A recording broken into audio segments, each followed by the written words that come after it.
Okay, we're going to continue on with the CD collection. I'm up before everybody else. I should be mowing the yard, but this is a great way to procrastinate and put off doing that. This will also be the video that probably gets this entire channel flagged and taken down. So we'll just run with that. We're still in the B's, but I think we're 22 videos in as of this video, and we'll finally move on to the C section. First up, we have the band that will get this channel flagged. We're going to pronounce it Bism with their self-titled Burzum and the Ask or Ask. I'm not sure how you pronounce that. EP has them both on one disc. I picked this up quite some time ago on eBay. I'm not sure about the pressings and that type stuff on this. The sound quality on this is pretty good, so I don't know if it's a boot or what, but I do like the sound quality that is available on this release. That debut full length is classic stuff. As is this one. This one is Philosophum. I believe that's how you pronounce that. Pretty sure this one is a boot. Kind of tough to come by this stuff now, especially in modern, like within the last few years. It's getting even harder and harder. A lot of places have banned selling stuff affiliated with Varg. So one thing about this one that irritates me on this particular one is someone, I don't know if you can see that there on the disc right there, they kind of scratched out the some of the matrixing. The disc still plays, but it makes this weird noise inside the CD player. Like, it doesn't come through the speakers, but if you don't have it turned up loud enough, if the music's not loud enough, you can actually hear the CD spinning inside the CD player. It's very annoying. I'm not quite sure why they did that. I mean, someone purchasing that would probably, if they knew anything, know that that was a bootleg, so they didn't have to go all out scratching out the matrix and all that. I don't know. Then jumping quite a bit forward in the discography, there we have the album Fallen. This one was kind of polarizing, but I dug this. Very atmospheric stuff. Not nearly as dissonant or not dissonant, not the right word I'm looking for there. Not nearly as, I guess, abrasive as some of the earlier type materials, but I dug this one quite a bit. This one may be my favorite release from that whole entire project. And then we have Umskiptar, I believe is how you pronounce that. I know I'm kind of rushing through these, but I mean, there's a good chance that this will get flagged for me just for showing these four or five discs that I'm starting off with. I do understand that, but at the same time, I want you guys to see everything that's in the collection. I know some of you have strong feelings about this type of stuff, and you probably would not want it in your collection. But this channel is all about transparency, and I want you guys to see everything that I have going in the collection. And then we have the newest.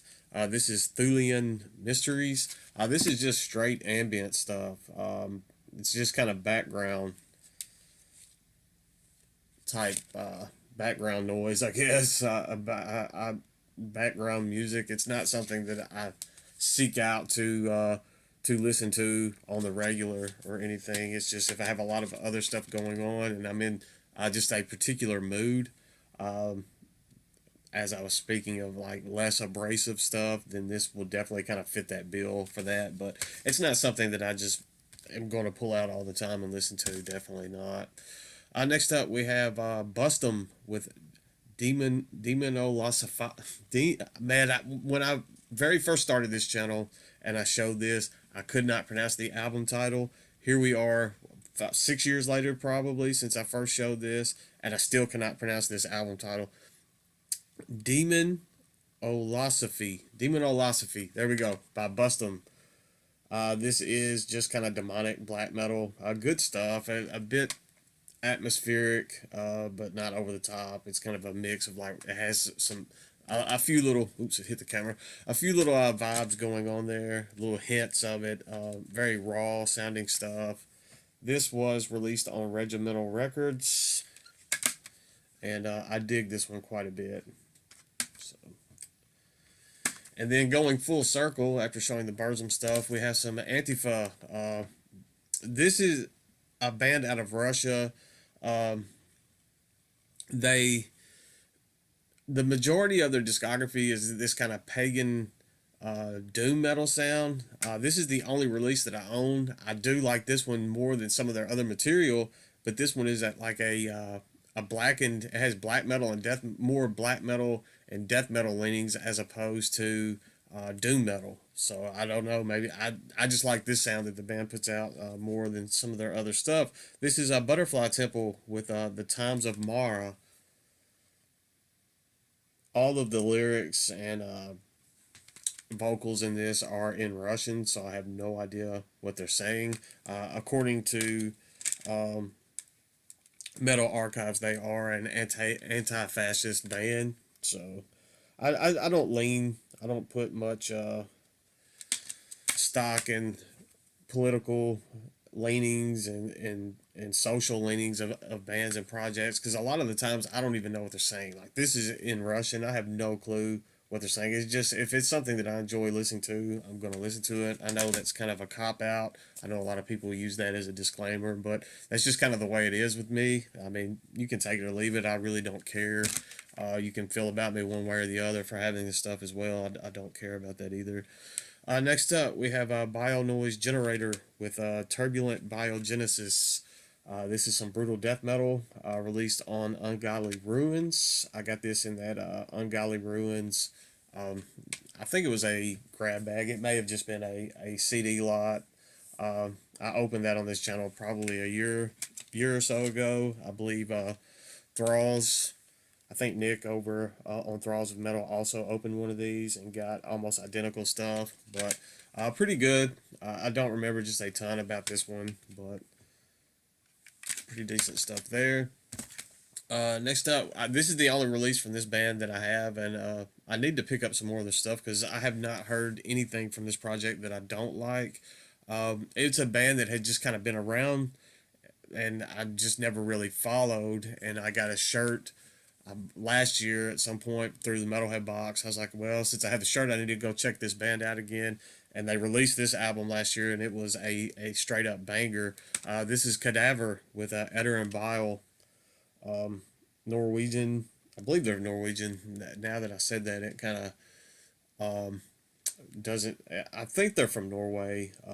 I would consider this an extreme metal album. Kind of hard to pinpoint. There are so many elements of death metal, thrash metal, and even black metal going on throughout this album. It's kind of hard to just stick it in one particular genre, so I would just call it extreme metal. But this is a stellar release. The disc doesn't really fit the music. It's got this like purplish pink and baby blue artwork there, and that's kind of funny to me, but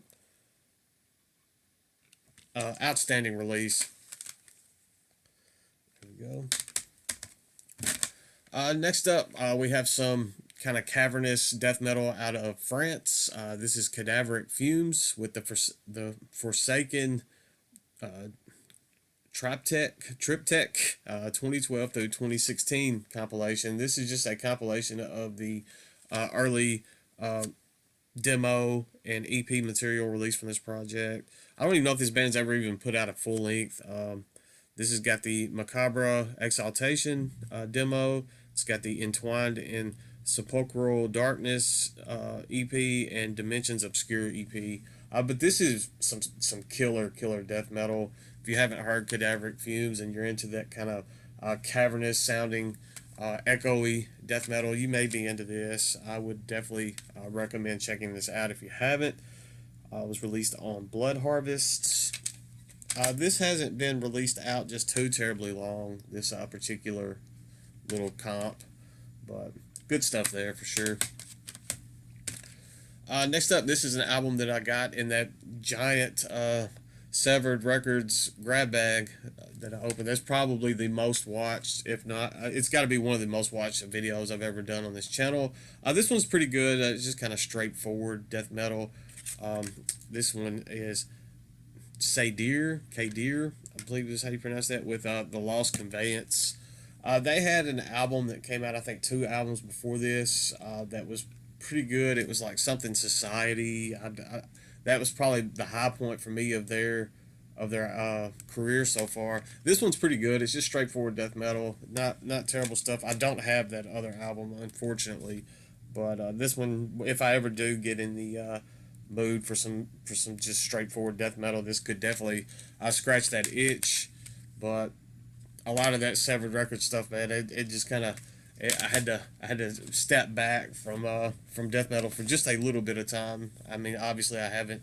I mean, I'm over it now. But next up, we have some. I guess could be described as progressive black metal out of New Zealand. This is Kale with a Never Ending Winter. This one's pretty good. Has a few. I don't want to call it ambient or even atmospheric elements going on, but they are kind of there, almost folky at times. It's pretty out there. I mean, it is considered progressive, so you have those progressive black metal elements going on in this. Good stuff. I think there's like one track from this available on YouTube. That's what I listened to before I made this purchase, and all in all, I'm pretty impressed with the EP in its entirety, though. And then one that everybody knows, this is epic, folky black metal. This is Caliban Brood with Echoes of Battle. This jewel case is a little worn. The CD itself is a little worn. It has gotten a ton of play since its lifespan here in my collection. It is, one of my favorite albums, and I mean, rightfully so. It received a ton of praise when it came out, and I mean, you guys all know who Caliban Brood are, but scoot those to the side, and we will keep marching on. Next up, everybody's favorite genre, we have some metalcore. This is Caliban with Shadow Hearts. This is the only Caliban release that I own. This one came out, I'm wanting to say around 2003, 2004. If I'm using my best judgment. They had Caliban is kind of all over the place in their discography. They had a little run there. Maybe it's just the nostalgia speaking around the time that this album came out, and I believe the album after, where they put out some pretty decent material. This one I do have a little soft spot for. It is the only one that I own. I believe I said that already, though. But there are definitely worse metalcore bands out there. But then again, that, personal experiences, nostalgia, everything tied into the music kind of play into your feelings about certain albums and certain projects. So that could also, I haven't listened to that one in a long time, though, if I'm going to be completely honest. Next up, we have some more stuff that'll probably make some people turn their nose up. This is Caligula with Viaggi dentro della Fria Nebula. Yeah, I probably butchered that. I don't speak. I believe that's in Spanish. I don't speak Spanish. This is a band out of Argentina. They do have some NS leanings. It's kind of NS black metal mixed with hardcore. They pull it off pretty well. The kind of hardcore / black metal hybrid stuff going on in this. It's a very interesting listen. I don't know what they're saying in the music. I haven't looked it up. It's not in English, so that's another. Sometimes I get these projects and I'm listening to it. I have no idea what they're saying, and then I come back and find out that they're kind of sketchy. But as far as the music goes, I do enjoy this. I like the take of mixing the hardcore with the black metal. They pull that off a little bit better than some of the other projects that I've heard trying doing that. So just that alone, it's worthy of the spot in the collection. Next up, this is one that I got in one of the many Relapse Records grab bags that I've done. This was released in 2013. As a lot of stuff on Relapse now, this is just kind of sludgy, hardcore. I guess you can almost call it sludgecore. It's got that hardcore, grindcore feel going on. mixed with this kind of atmospheric sludge stuff. This is Call of the Void with Drag Down a Dead End Path. I remember liking this okay when I listened to it, but honestly, I have not um, listened to this probably since I was kind of filing away the grab bag that this probably came in. I kind of listened my way through that stuff that came in that grab bag, and then I just filed this away on the shelf, and it's probably just sat here since then. But I mean, I remember it being all right. There's somewhat. I mean, Relapse is kind of getting to the point, kind of like Severed is with the brutal death metal. Relapse is kind of getting there with that kind of sludge core, that kind of atmospheric, sludgy, grindy stuff. After a while, it all just kind of starts to sound the same. Next up, this is I guess an album that I picked up from Redstream quite some time ago. I believe this is the only full length that this project ever put out. It is a black and death metal band out of Poland. That being said, they are black and death metal, but there are some Vader vibes going on. I know Vader has a bit more, well, not a bit more, quite a bit more thrashy sound going on. But as far as some of the composition and stuff of this album, I can see some Vader. I don't know if it's just because they're from Poland. I don't know, but I can kind of see a little bit of early Vader influence going on within this release. This is Call of Unearthly with Blast Them All Away. Just heavy, dark, black and death metal.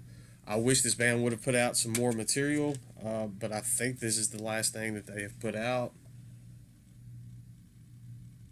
The production on this could have been a little bit better, but as far as the music and stuff goes, I really dig that release. Changing gears again, we have some Swiss epic atmospheric black metal. This is Canbard with Nature Stays Silent. I think that was the debut full length. I was drawn in by that artwork, obviously. I was going through a pretty heavy atmospheric black metal phase when this release came out, and it definitely fit right in with everything that I was listening to at the time. Good stuff there, but the next release from them is definitely my favorite. I think they progressed quite a bit between the first album and this album, and this one was absolutely amazing. This is Canbard with The Last Rain.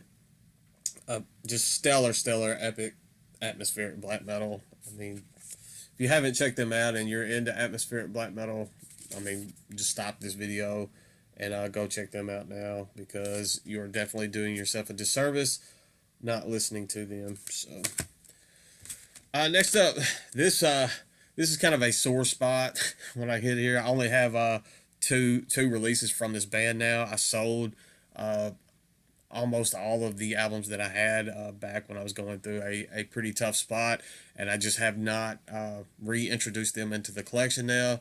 And I kept these two. One, just because it's almost like a comp of the earlier stuff, but I definitely need to pick up a lot of their. I mean, I definitely want their material back in my collection. This is Kendall Mass. This one is just the Essential Doom compilation. I did keep this one when I sold off the stuff, just to because it's got some of those classic songs that would get stuck in my head and that type stuff. So at least I could have that without having to look it up online and listen to it. It is a 2-disc. One is a DVD, and one is the actual compilation. This was released, I think, on Crash Candlelight Music. So, and then I have a live album from Kendall Mass. This is just one that I knew that I might as well hang on to it, because it was. I mean, selling it really wasn't worth selling. I would rather just keep it in my collection as opposed what I would get for selling it. This is Doomed for Live, the 2002 reunion, and this one was also released on Candlelight.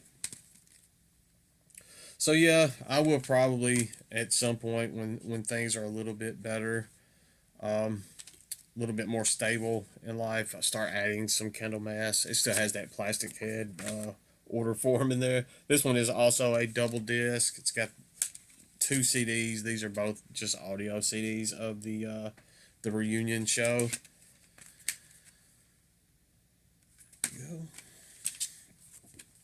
I figure the plastic head order form has stayed in there that long. I might as well just go on and put it back in. Next up, this one is kind of interesting. I mean, it is just kind of a novelty release. It is Caninus, I believe is how you pronounce that, with Now the Animals Have a Voice. This is grindcore with 2 pit bull dogs as the vocals. So they use recordings of the dogs. Obviously, the dogs at this point, I'm sure the dogs are long since past. This came out many, many years ago. I believe it was like almost like a fundraising album, but I don't remember just the entire logistics behind this release. I mean, it's fun for what it is, but I mean, it is animals doing vocals, so you can't expect just too terribly much out of that. Next up, we have Canis Dearest with Aiden Amnor. Got some black metal. I'm glad that they've kind of gone into the Bind Rune recordings area. I know with the latest release, they went through Bind Rune. I hope they continue to do so, because I was super excited when I saw that Canis was coming back and releasing some material, and then the album that they released was absolutely phenomenal. Then we have Canis Dearest with A Somber Wind from a Distant Shore. This one is just a promotional copy. I need to break down and get an actual jewel case release. I think both of these that I showed were actually on Moribund records. There's the actual disc. And then the one that came out on Bind Rune, this is Independence to the Beast. This is only the disc, as you know, as you guys know. Bind Rune has gone to doing the vinyl releases, and including the disc and the digital with the vinyl. I wanted the actual disc on the shelf with the CD, so I don't have to dig the record out, pull the CD out of the record every time I want to listen to it. So, because I'm a CD guy way before I'm a vinyl guy, so that's the way it goes. Next up, this band. Forgive me if they're not in order. I own a ton of their material. It's going to be split up between this video and the next video, but we have Cannibal Corpse. First up, we have The Bleeding. I don't really have to speak too much about these Cannibal Corpse albums. You guys all know Cannibal Corpse all know who Cannibal Corpse are, rather. So, as far as like the pressings and stuff on this stuff goes, I have no clue. I mean, I could have looked it all up on Discogs and had it ready for this video, but I didn't, so we'll just get over that. And then we have Cannibal Corpse with Eaten Back to Life. This one appears to be an earlier pressing, just from the condition the case is in. That doesn't really mean a lot. These have gotten a ton of play, so, and I've had a lot of these for as long as I can remember in the collection. So I mean, some of these I'm sure were bought pretty early on as far into their lifespan. Next up, we have Tomb of the Mutilated.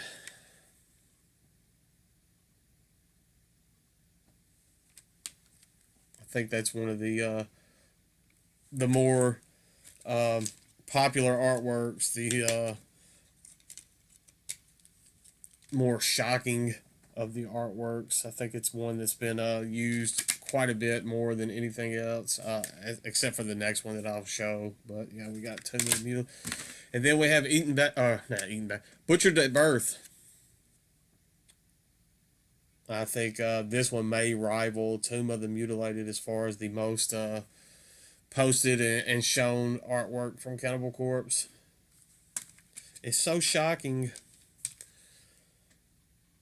But that's where I'm going to cut it off on this video, because I have reached that end of the section of the shelf. When I start up the next video on the collection series, we will continue on with Cannibal Corpse and work our way through the C's finally. So I will see you guys then, and stay classy.